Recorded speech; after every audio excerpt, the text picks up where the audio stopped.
सारे सारे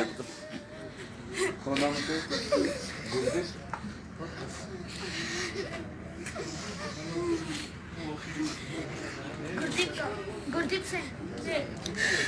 ਇਹਨਾਂ ਸਾਰੇ ਲੈ ਜਾਣ ਗੱਡੀ ਚਲਾ ਜਾਓ ਨੇ बस चुप चुप चुप जी। अफगानिस्तान के अंदर जो अज काबुल च हमला होया सी गुरुद्वारा साहब अंदर वो जो लेटेस्ट अपडेट आ रही है, सरदार संदीप सिंह ਜਿਹੜੇ मौके ਤੇ मौजूद ने उन्होंने दसिया कि तकरीबन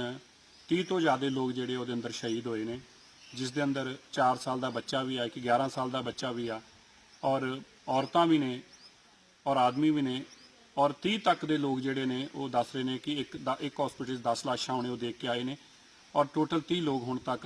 ਜਿਹੜੇ शहीद होए ने, और उन्होंने के मुताबिक तकरीबन 15 लोग ਜਿਹੜੇ बहुत सीरीयसली इंजर्ड ने, जिन्हां दे बचण के बहुत घट चांस ने।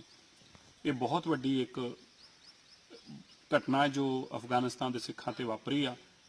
पूरा देश पूरी दुनिया इन्हां सिखां दे नाल खड़ी है। जिथे असीं इन्हां दे भले वास्ते अरदास करते पे हाँ, उत्थे ही सरकार दे कोल भी विदेश मंत्रालय दे नाल भी असीं इस गल नूं टेकअप कीता होया है, और कोशिश कर रहे हैं कि जल्दी तो जल्दी ये जो इन्हां नूं होर फैसिलिटीज़ पहुँचाईयां जा सकदियां, इन्हां नूं बचाउण वास्ते होर रस्ता कढिया जा सकदा है। और उत्थों दी सरकार जिहड़ी आ उसने ये हालातों पर काबू हुण तक पा लिया, और सारे लोगों को हॉस्पिटलों तक पहुँचा दिता गया है। गुरुद्वारा साहब जिहड़ा पुलिस ने अपने घेरे च लै लिया है, और हुण तक की जो घटना है वो 30 लोग तो ज़्यादा लोग जिहड़े ने वो शहीद हो चुके हैं।